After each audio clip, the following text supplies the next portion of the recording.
Showcasing local talent, professionals, and everyday people making Salt Lake City what it is today. It's time for another episode of the I Am Salt Lake podcast. I want to welcome you guys out today to episode 127 of the I Am Salt Lake podcast.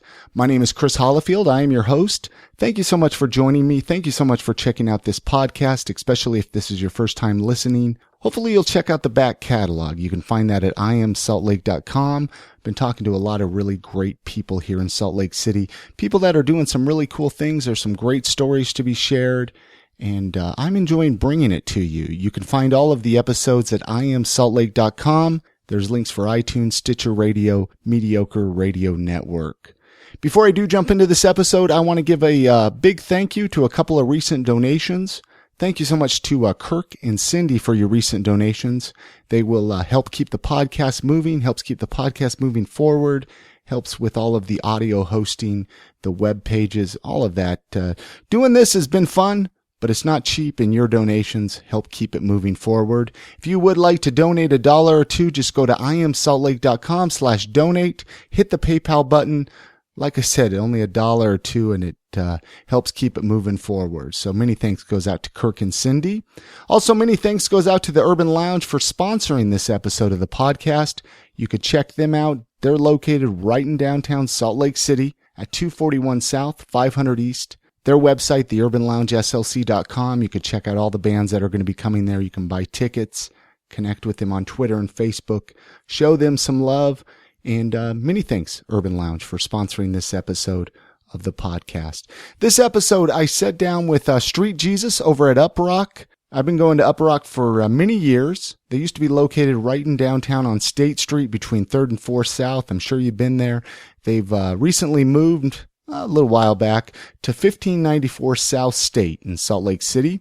I took my podcasting recording gear over there. I sat down with Street Jesus in the shop, found out about his story, found out about how he took over ownership of Uprok, found out about how he got into DJing, some of the local DJ nights that he does here in Salt Lake City, and all of the things that he's up to. Had a really great conversation with him. Connect with Street Jesus on Facebook and Twitter in Uprok. I'm going to put all those links on the show notes at iamsaltlake.com/127. That way you can connect with him. But without any more chatting on my end, join me now as I talk to Street Jesus at Uprok Art Supplies and Clothing Shop. We're recording at Uprok. Yep. 1594 South State Street. That's the address I've written down. Yep. Now, how long have you been at this location? When did you guys move here? Been here since June, I believe, but we were here a couple months before just building out and stuff, but our official month of moving was June, so it's been about, 6 months. Okay. So for just a little while then. Yeah. You've been here for just a little. But we were downtown for years, 10 plus years, you know what I mean, before that. So, yeah. Well, let's back up a little bit. I'm actually talking with Street Jesus. Yes. And here at Uprok. Why don't you kind of introduce yourself and I know you're involved with all kinds of different projects. I mean, from Uprok here to, share a little bit about yourself and what you do. Well, my name is Chase. But, Deo, actually, who is a OG DJ from around town, is the one that dubbed Street Jesus, and it just kind of stuck. How long ago was that? Oh, that was, I don't know, like 5-ish years ago, maybe. Something around there. Okay, so for quite a while. Yeah, maybe not. Maybe a little longer than that. I don't know. I'm terrible at the whole time conception thing. All my days just mushed together. But, yeah, anyways. Chase, Uprok. So what do you do then? Jesus. What do you do? DJ, honestly, like I came up around here just like anybody else, just going to parties and hanging out and doing whatever I could. I threw some park jams like in Liberty Park, where got a bunch of like the Graph homies together. We painted in the park and DJ'd in the park. I've been DJing since high school. Started off playing like homies setups and whatnot, and then slowly got enough money to buy myself your own equipment. Yeah, what I needed, but never really took it serious. Just did it at my house, fucking around, parties or whatever. When did you start taking it seriously? When did you start taking DJing seriously then? Well, when I turned 21, I started a hip hop night at what it used to be Monk's. It's Bourbon House now, but it was Monk's back in the day. And the homie was DJing, and I was just kind of like promoting it and getting people to come down and all that kind of stuff. And one Thursday he called me and was like, "Hey, I can't make it." It was like an hour before we were supposed to be there. And I have all the stuff, so I just took all my stuff down there and DJ'd. And he just kind of never showed up ever since. So I just had to kind of do it myself or get other people to do it. But I ended up doing it myself more than not. And that's kind of when I started taking it a little more serious, I guess, and trying to get better and learn how to please crowds and stuff like that. You know what I mean? So, which I'm still not terribly great at, because I don't really spin top 40 music or really even hip hop at all anymore. I do a lot of old like funk soul type stuff. And do you DJ like with like vinyl? I mean, are you a vinyl DJ? Or is I have a ton of vinyl. I haven't gone the way of selling my vinyl. No, but I mean, do you spin with vinyl, or is it, no, you know what I mean? like, you know how DJs nowadays is like, boom, they get a computer and then automatically they think they're a DJ. And I have my thoughts on all that, but I do use the computer and Serato just because on the sole fact, and I didn't for years, and I was completely against it, but the sole fact I was losing jobs. I wasn't getting certain DJ gigs because I didn't have infinite crate available. Yeah. I only had what I could carry, which that gets tough. Yeah, I mean, to carry that crate of vinyl around, and if you don't have the songs they want to hear, then there's a couple nights around town where it's like vinyl only, where once in a while I'll take a crate of records and go rock a all vinyl set or whatever. I'm not opposed to it. I got all here. Sometimes I'll spin some vinyl sets over here, but I mean, it's not for a crowd or anything. It's just for whoever ends up being in the shop. Do you prefer that way? I mean, are you, or you don't really care either way, or do you have a favorite? The way, I mean, I spin with Serato is basically how I would spin with vinyl. It's just never ending crate, basically. You know what I mean? I can have 10,000 songs at my fingertips with the Serato and play it still like I would play on vinyl and scratch it and mix it or however. And, but it's just more available. I gotcha. And so, like I said, with pleasing crowds, you can't ever tell what's going to happen when you're going to go spin somewhere. They might tell you that, oh yeah, we want to hear a bunch of this, but then everybody wants to hear some bullshit ass whatever, you know what I mean? Yeah, you got to have it all. So yeah, you kind of just have to roll with the punches sometimes, and you can't really do that if you only have your set of vinyl that you brought with you. You know what I mean? And do you have regular nights that you DJ places, or I mean, where do you share where you DJ regularly at? I mean, I've played at almost every venue in Salt Lake area. Yeah. But I'm doing Thursdays at Piper Down. And then I'm doing Sundays at Bourbon House, and I've been doing that for like 2 years, a little over 2 years. Been doing Piper Down, just started on like Halloween or something. Okay, yeah, I'm just thinking like if people listening, want to come out and check you out, absolutely. Piper Down and then Bourbon House, and then I mean you're all over the place, parties. I do a lot of like b-boy battle stuff around town, and then I just try to stay busy, random bars and shows or whatever, you know what I mean? And then you're also busy, I mean, with Uprok. I mean, are you the owner or one of the owners, or share that story? I mean, because you're not the original owner of Uprok, right? No, the homies, the Kelch brothers, owned it before I did. And even before them, there was always a hip-hop shop in town, And how long has Uprok even been around? I mean, maybe you mentioned that at the beginning. I mean, Uprok, it's been in town since 99. So for quite a while. I mean, it's 15 years. Like I mentioned in the message when I messaged you. I mean, it's a staple of Salt Lake, in my opinion. It became that because back when it started, you couldn't go anywhere else. There was no internet. You couldn't just hop online and get whatever you wanted. And if you were into that kind of thing in Salt Lake, which a lot of people weren't, because there was no internet. It wasn't available. Nobody really knew about it unless you knew people that introduced you to it or came across a cassette tape or a vinyl record or like, you know what I mean? It was a whole different world back then. You didn't grow up with this thing that you could just find out anything in the world. Exactly. You know what I Yeah, mean? yeah. Like, You had to seek it out. You had to really search it out. Yep. So in '99, with Uprok starting, were you involved at all back then with it? No, or I mean, I turned 30 this year.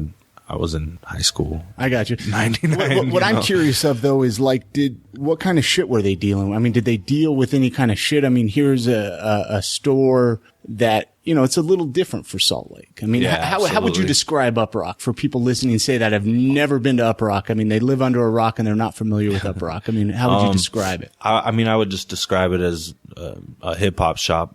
Okay. It started as a record store, a hip hop record store, because you couldn't find hip hop records anywhere else. But I mean, always like, you know, all the other elements of hip hop as well were involved, graffiti, and then DJs and breakdancing. But like, okay, say with graffiti. I mean, have you had problems with the law that way? Back in the day when it first started? I mean, do you know any stories of that? I mean, I want to get some. There's a few, you know what I mean? There, even before Uprok, there was like Blastin' and Function, and you know, so there. Yeah, I remember Function. Yeah, they always had issues when there was graffiti issues around town, and then they would blame it on Uprok. Yeah, they totally would. But nowadays, would they hassle your customers, or do they still? No, they would just come in and hassle you and ask you what the hell you're doing selling to people that are just going to go vandalize it. I mean, there's nothing they can do. Yeah. There's nothing legally they can do. It's like, you know, tell them to eat a dick. That's what everybody else did. Like, you know, but yeah, I mean, they did get hassled. But now I since taking it over, I've owned it since 2006. And how did that opportunity come to you? I mean, that's a pretty big opportunity. I was just hanging out with Kel, one of the Kelch brothers that owned it. And, I mean, they were all just ready to move on. They got getting families and stuff like that. And I don't know, just one day he just was like, yo, man, my brothers, I've been talking.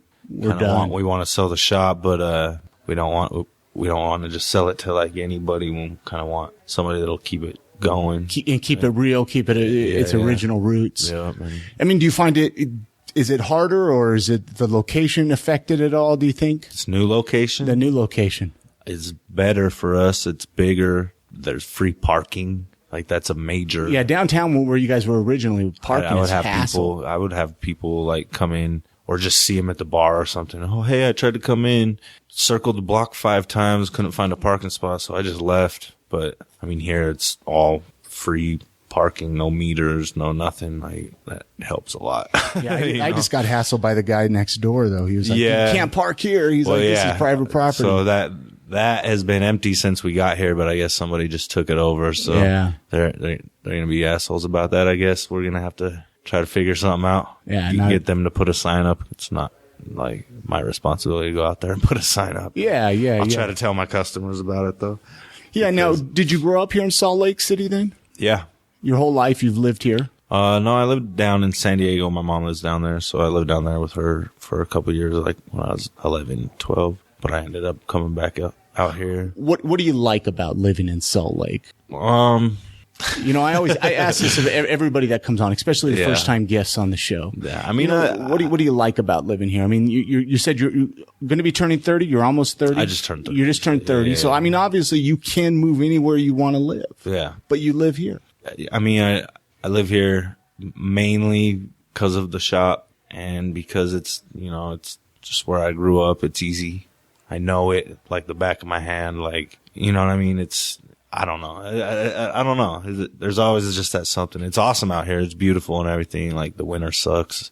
I hate breathing that air. The inversion. That's like that's probably the worst thing. My biggest complaint about Salt Lake is that over like Mormons or anything. I don't fucking see Mormons. Yeah, I see them, but I don't. Well, Salt Lake City doesn't really seem to be quite as bad as, you get outside of Salt Lake and you feel that Mormon culture a little bit more. Absolutely. Besides the inversion, what are some other things that you don't like about Salt Lake? I mean, there's got to be something. I mean, come on, man. You dish it out online, man. Yeah, there's things to not like, but that's anywhere. Anytime I bitch online, like about what's going on in the fucking hip hop scene or whatever, I'm just basically spitting off any complaint that anybody could have in any city. It's like that kind of shit is no different between cities. Like the biggest. You think they deal with the same shit in any city? Oh yeah, like within like scenes. Yeah. For sure. Absolutely. What do you think of the local scene, the local hip hop scene? It's dope. It's diverse. There's nerd rappers and gangster rappers and like all everybody in between. You know what I mean? Yeah. So it's cool, but you know, everybody has the same complaint about it. Whereas like, oh, people can't just come together. Everybody's trying to be the best and this and that. And yeah, that's true. Yeah, that happens everywhere. Yeah, that's kind of the fucking nature of hip hop. Like, yeah, you know what I mean? From graffiti to fucking rapping. But do you find that people tend to support each other here, or could they do a better job of it? You could always do a better job. Really, it fucking sucks to say it, but it's like the white kids get the support straight the fuck up, and then all like anybody else, Mexican, poly, fucking black, they get the support of other Mexicans and polys and blacks, but they find a harder time gaining the support of the white kids. Why do you think that is? Because fucking white kids are weird and they suck. Yeah. And like, it sucks to say it. I'm a white kid, but like, you know what I mean? Most people, especially Mormon, or not even especially Mormon, I guess, just like, especially religious or whatever, have this fucking thing that they grew up with, and it's definitely this like racist undertone of shit, and it might not be blatantly out there, but like fucking almost every white kid grows up with that shit. Yeah. Because their parents were just ingrained it into their head. Yeah, you know what I mean? Their parents may not have been. And even if they don't know what they're doing, they're still doing it. Their parents were definitely fucking there. Their parents, you know what I mean? Like, it's just fucking there. It's like, and it's slowly dissipating out, but it's still fucking there. Like, and white kids that grow up in Sandy or fuck wherever in Salt Lake, you know what I mean? They're not exposed to real life as much as like some white kids that grow up in fucking Chicago. Yeah. You know what I mean? Now, did you grow up Mormon? No. You didn't even grow up Mormon. Mm-mm. You lived here. I've been to church like maybe fucking 5 times in my life. Yeah, I mean, you definitely don't come across as a religious type. Yeah, so, no, I was just curious if you had, I'm if you had very those interested Mormon in religion. roots. I'm interested in all religion though. Like, Really? I think it's fucking crazy how cultish it is and how many people just blindly follow the shit without even like question. They don't even fucking care. It's like kind of what I was just talking about. They just grew up with it. Yeah, it's all they know. Yeah, it's fucking just embedded into them that, you know, God or Jesus or Allah or whoever the fuck, you know what I mean? It's just ultimate supreme being, and you're gonna fucking put all your faith into that. Like, put all your faith. Man, it's crazy. Let's say you found out you had a month to live. How would you spend that last month? It depends on how much money I had. Because if I had all the money in the world, I would just spend it all traveling and fucking getting crazy and probably banging hookers and just living it large. Like, going fucking nuts. I'll probably start doing drugs and whatever. Yeah, like I talk to people and they're like, "Oh, I do heroin or something." I don't know about heroin because like. But you only had a month to live, man. Yeah. Well, yeah, maybe try it out. I don't know. I've never had that interest to try that kind of shit out though. Like, speaking of traveling, I mean, what's the longest plane ride you've ever taken? I mean, have you traveled outside the country? Yeah, that was the one time I did was the longest plane trip I've ever took. And I went to London or tried to go to London for the Olympics, but I travel light. Like I'd roll with some money and a card just in case and like one carry-on bag. Maybe a change of clothes. I'll deal with it when I'm there. Like I'm not worried. Yeah, you about can buy it, clothes when you're there. Yeah, or whatever. Clothes. Like, you know what I mean? And so went over, tried to go over there for the Olympics, rolled in, was going to stay with a homie out there, going through customs. They're asking me questions, asked me how much money I have. It wasn't like a terribly large amount. And they're like, well, where are you going to stay? I'm like, I'm going to probably just couch surf. I got the homie's house and maybe try to find a hostel one night here or there. He's like, no, well, there'll be booked. And I was like, well, I'll figure it out, man. I'm not worried about it. He's like, well, cause I had my headphones and needles with me too. He's like, well, I think you're coming out here to DJ and to work. Cause I had told him I was a DJ or whatever. And he's like, you don't have your visas. I'm not going to let you in. So they fucking turned me. They didn't let you in. No, they turned me right back around, put me on a fucking airplane. So when something like that happens, I mean, you just lose your airline ticket, the whole 9 yards, huh?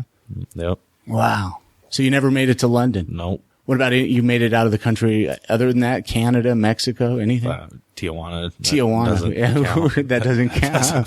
Who hasn't made it to Tijuana, right? Yeah. I mean, they know. You can fucking walk there from San Diego. Yeah, you know? yeah. I'm just kidding.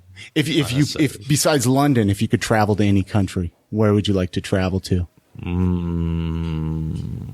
That is a good one. I mean, I can't really answer that with just one answer. Yeah. You just want to travel everywhere. There's just like, there's not one place to see.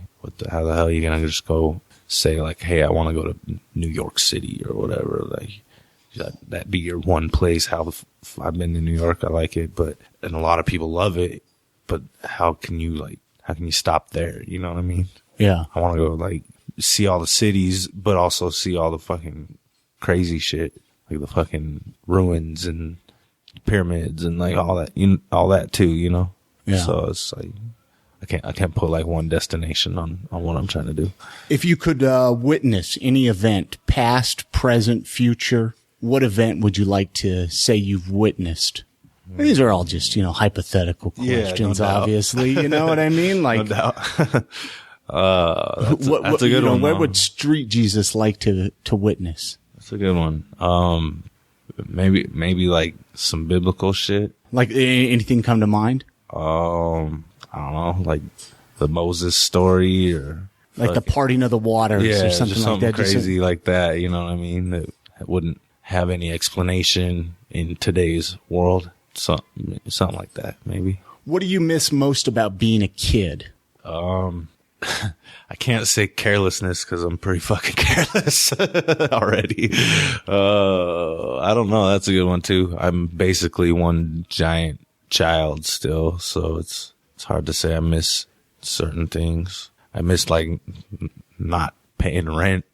Yeah, that's probably the worst part about being an adult. You know what I mean? Yeah.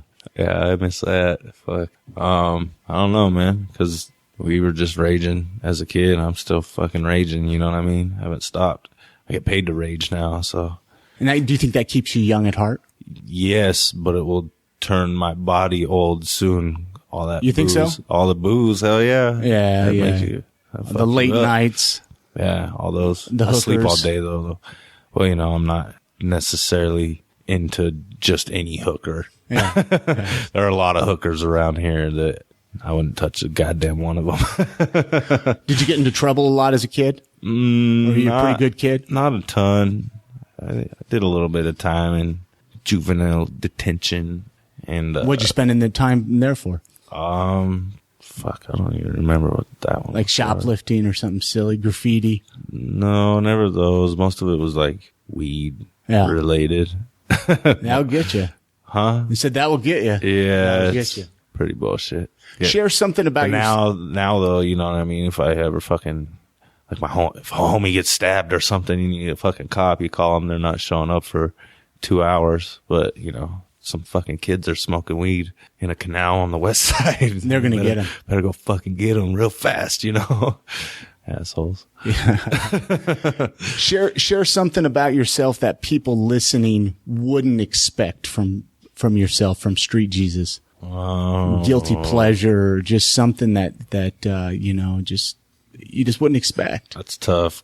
Pretty out there. Pretty open book, you think? I don't do drugs or bang hookers really that often. If you could learn anything, what would you like to learn? Everything. You want to learn everything? Are you do you like to kind of continually educate yourself? Learn things? I think if you don't live that way, then you're just ending up fucking yourself in the end. There's always something to learn. It'd be nice to have all the knowledge of the universe, don't you think? Did you go to college or anything? No. Would you like to go to college? No. You think it's a waste of money? Absolutely. Yeah. You think a lot of these people go out and get degrees and then they waste it and then they get shit jobs and you use all that money and take all that time to get those degrees, and then you end up at the same level as the person that just got out of high school that knows what he wants and goes through all the same trainings and I mean, sometimes certain jobs you have to get those degrees or whatnot, but I mean, like, it's hard for me to speak on it. I haven't had a job since high school. I haven't had a job for fucking 12 years, you know what I mean? When you say job, your traditional job. Yeah. I mean, you get paid. Yeah. I mean, you get paid to DJ, you get paid to run Uprok, you get paid. I don't really get paid to run the shop too much. It's up and down, but it pays for itself and shit, but like it's, you know. You just do it for the love. Pretty much, yeah. Yeah. So, but the DJ thing, yeah, I know that. I know not. There's a lot of opportunity that comes with the shop for like DJing and other kinds Getting the word out there. of money like that. You know what I mean, too. Speaking of jobs, let's say you can try out any job for a day. I mean, is there like a job out there that you would like to just try for a day? I mean, even like a police officer or something. No, Come on, man. You'd be a police officer for a day and go out and cruise the fuck the streets. cops. I couldn't do that. But, I mean, there's a lot of jobs out there that are interesting. Like, mostly really like construction jobs are probably more crazy and interesting than fucking police officer. You know what I mean? They file a lot of paperwork. They might see some shit here. The police officers do. Yeah. But basically, I mean, like, the good cops are doing their job. The bad cops are busting motherfuckers and taking their shit. What's your all-time favorite word to say? Oh, man. Pussy's a good one. Motherfucker is a good one. Food is a good one. Speaking of food, you know, another question I ask people when they come on, living in Salt Lake, what are some of your favorite local eating spots, places that you enjoy some good food from? Like all the breweries downtown, they're all pretty good. You know, even recommendations, you know, kind of like where would you recommend to go check out? I'd check out all the breweries. The breweries. Like Squatters and Red Rock and those. I eat at a lot of bars. Bourbon House, obviously, because I worked there and whatnot. The Pig has pretty good food over there. Sometimes, I don't know, trying to eat a little better lately. So I've just been doing the grocery store thing and whatnot, but. Cooking a lot at home? Do you cook a lot? No. No? Just like a Hungry Man TV dinner? No, hell no. Oh, no, hell no. Just like fruits and veggies and shit. I got you. Like that, you know what I mean? Got you. So just easy shit that's quick to eat and all that. Do you have a motto or a piece of advice that you try to live by? Chill the fuck out. You think people get too uptight? People just like yeah, people get hella uptight, stressed out over stupid stuff about nothing. A lot. I mean, how many times do you hear somebody super pissed off because of what somebody fucking said? Yeah, who the fuck cares? So, I mean, what would you recommend besides just chilling the fuck out? I mean, how would you recommend to chill out? to chill out. I guess just chill out. I mean, to each their own. Some people booze, some people smoke weed, some people meditate, some people go punch a bag, fucking whatever. Speaking of weed, I mean, do you think, like with Colorado, do you think Utah will ever see weed legalization? Maybe. I mean, maybe one day, I guess, if the whole United States sees it, right? I mean, you know, it's tough to say. They were, like the 16th or 18th state to legalize gay marriage. Yeah, 18th state. I mean, I didn't see that coming. Yeah, nobody did. So it's tough to say like, oh no, they'll never fucking legalize marijuana, because I'm pretty sure a lot of fucking Mormons probably hate gay marriage more than they fucking hate a little bit of pot. You know what I mean? So who knows though? But Utah, I think it was the first state to make it illegal. Yeah, it was back in, I think Brigham Young, something with that. I think a bunch of missionaries brought it back from Mexico or something. Yeah. Brigham Young saw how fucking loony it made him or whatever, so they banned it. And I think a bunch of other states just followed suit. Yeah, motherfuckers. It's the Mormons' fault. Yeah, what do you want written on your tombstone? I don't want a tombstone. Want to be cremated? I don't know. I guess it depends on how I go out. if a pack of wild animals fucking get at me, just let them fucking eat me. Like, who the fuck cares? Yeah. There's nothing to cremate shit. I don't know. I got a homegirl that, she is a funeral director or whatever, so she does all that.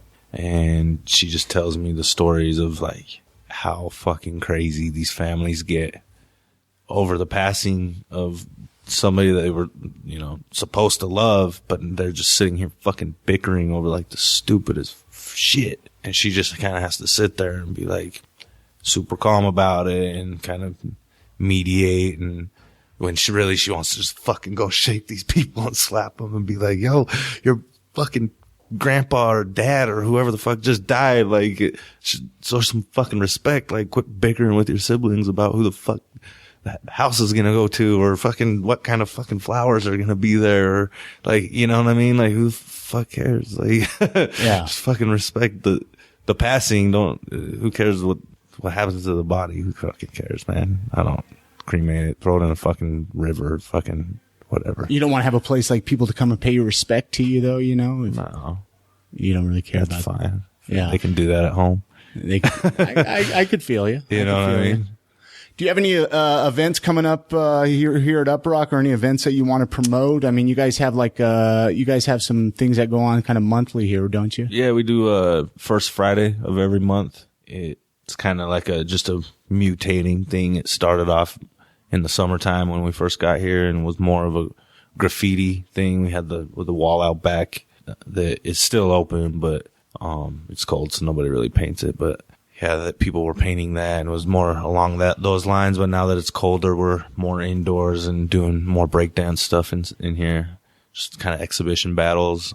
This upcoming month, February, we have a graph homie coming out, so we're going to be doing like a black book session, sticker swap type stuff. Where's he coming? Who's coming? Like, or is that top secret? Well, it's not like top secret, but I don't know if he enjoys. Yeah, it's a graffiti homie, so I don't know if he enjoys his like name just getting out there. Gotcha. Like, yeah, he'll be in town, because I think he's trying to hit some shit up too. So. I can respect that. I can respect that. But either way, he's pretty well known within the graffiti world around these parts. You know what I mean? And pretty much everywhere actually. But he's gonna be in town, and we'll do that, and then we're gonna do like another rap battle and some b-boy battles as well, so kind of like an all-around type deal. Now, do you get involved in the rap battles or the break dancing at all? I DJ. You DJ, but you don't get out and break dance? No, can't do both at the same time. But would you? I mean, can you break dance? Not really. No. Nah, I'm not limber. You're not limber. I'm not flexible like that. Yeah. Well, how can people find you? Find Uprok? How can they find you online? I mean, you're all over the place. Facebook, Twitter, yeah, just give the addresses out. Street Jesus on Twitter. It's Uprok Hip Hop, UPROK Hip Hop on Instagram, Twitter, Facebook. And is it do you have a Street Jesus Instagram as well, or no? No. I think that would just be full of like, it would probably get kicked off because I'd probably try to put a bunch of vagina pictures on there or something. I have this picture of me. That's why you got to get on Snapchat. Yeah. Yeah. I haven't done that yet either, because I can only fucking imagine what would go on in that world. I have this picture of me though. This was taken like maybe a year and a half ago. I had these little pocket shots. Have you seen them? Like the little plastic pouch, one-off shots of booze. Have you seen them? I haven't. I have one actually in the kitchen. Somebody gave it to me, and it looked just disgusting. It looked like the grossest liquor ever. You know what I mean? So I just made a mental note, or no, I had it at the bar, and I asked some chick if she wanted a shot, and she was like, no. She's like, why don't you take it? I was like, the only way I fucking take this shit is if you shove it up your fucking vagina and squeeze it out into my mouth. And she's like, okay. So I fucking cleared out. We went back to the shop, smoked a little bit, cleared off this coffee table, and I laid on it, and she fucking shoved this thing up her vagina and waddled over and squatted over my head and ripped the top off of it and fucking flexed her pussy a little bit and squirrels all the liquor into my mouth. Somebody took a picture of it as it was happening. And that's like the kind of shit that I would put on a Street Jesus Instagram. But that shit would get kicked off in a fucking heartbeat for sure. Is that the craziest thing that ever happened to you? Oh, hell no. No? No. What's the craziest thing? I mean, before we wrap this up here. You can't, like, I don't know. A lot of crazy things happen. Every day. Yeah, you never know. Fucking one time, some bum took a shit in the back alley of the old shop, and I made him clean it up with a bag. Did you watch him take it? No, but we watched it. We were back there smoking, and we watched him like come back, and we went inside.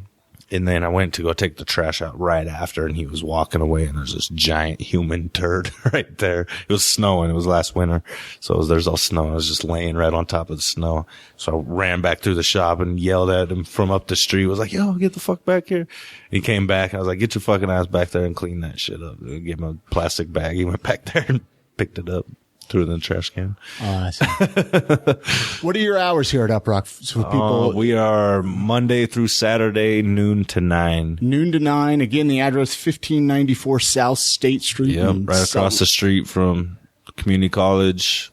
There you go. So you can go take a class, or if you're out of class. Yeah. Then come on over. And also, there's plenty of hookers in the neighborhood. You're more than welcome to pick them up for probably a reasonable rate.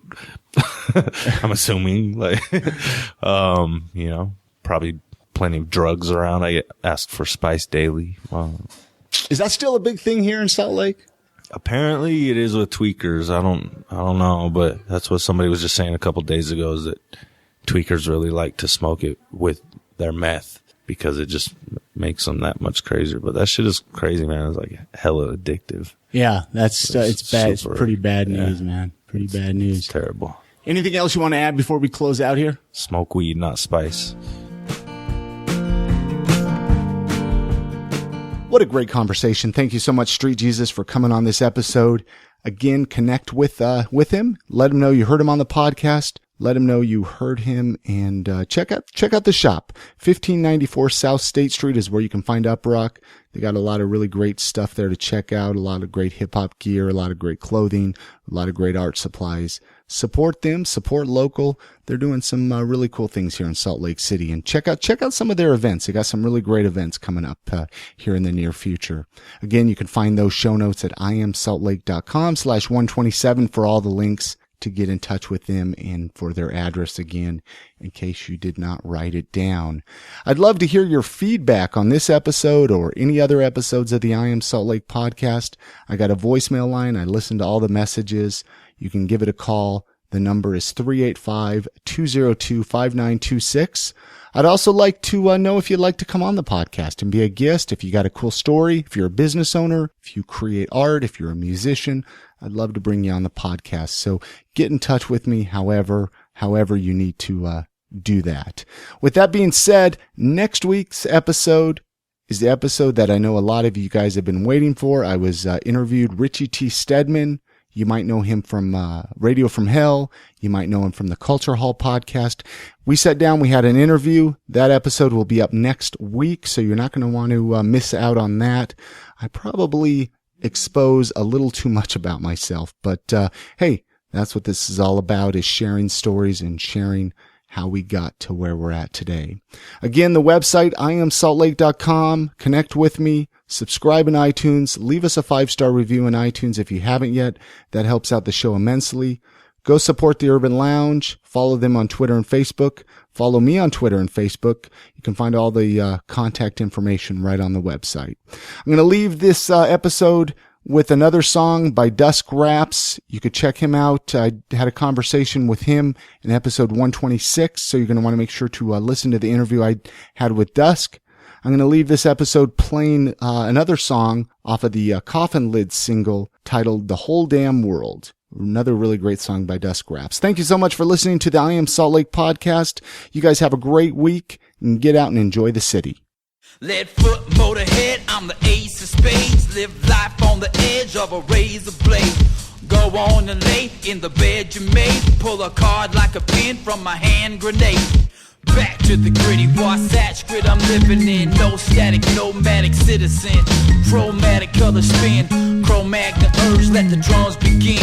Run right with the wind, let sunlight in, let life suspend. Of mice and men, let the right one in. I just follow my gut till my time's at it end. It's all cause and effect, analyze it again. Revolt till you like the results. All I see is lightning bolts. Lucky for you folks, we brought lifeboats. There's a choir in the sky and they hit right notes. Like me with eyes closed, guess they like my jokes. Rookie card in my spokes, and everybody's pitching in for a sack to smoke. We used to laugh and joke, have a reason, no. At least we're still breathing when the season's cold. Blame the whole damn world, it's a crying shame. Ooh, I bet it hurts when you're dying faint. Lift me up so high that I fly away. Ain't nobody taking my smile today. Blame the whole damn world, it's a crying shame. Ooh, I bet it hurts when you're dying faint. Lift me up so high that I fly away. Ain't nobody taking my smile today. They only wanna live here when the house is on fire. These ladies out here made the manners retire. No reaction, never crack the surface willingly. Really bleed, really succeed, fully manifest ability. Wipe off that makeup, girl, now be real with me. Be ghost or be built severely. No one said that I could visit, I'm acting like I live here. Damn, we're staying together like there's kids here. Didn't expect to change forever, but I did this year. I made a mess with technology. Look, mom, I made a monster. As I create, I conquer. The concert lasts longer. See the big tree, swing my axe a lot stronger. Old girl calling, upgraded and forgot her. Develop new science, it's applied in your honor. The voodoo shines through. What do? Your time is a tool. Ain't no parachutes in this flight school.